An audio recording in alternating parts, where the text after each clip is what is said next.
একেবারে আমি ছোটবেলা থেকে একসাথে বড় হয়েছি। আমার পর মাঠ থেকে শুরু করে স্কুলের বেঞ্চ সবখানে রাকিব আমার ফাঁসা ছিল, কিন্তু ওর মধ্যে ছিল এক অদ্ভুত শান্ত শক্তি।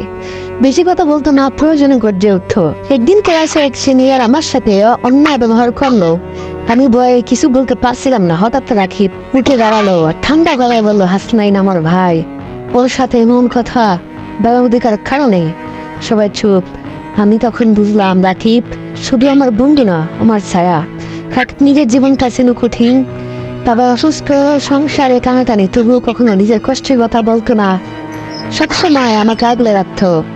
আজ আমরা দুই শহরে পড়াশোনা করি, কিন্তু আমার মন খারাপ হলেই একটাই নাম মনে আসে, রাকিব। ফোন দিতে গেলে বলো, হাসনাইন আমি তো আছি। বন্ধুত্ব মানে রক্তের সম্পর্ক নয়, আত্মার বন্ধন। রাকিব আমার জীবনের সেই অবিচল ছায়া।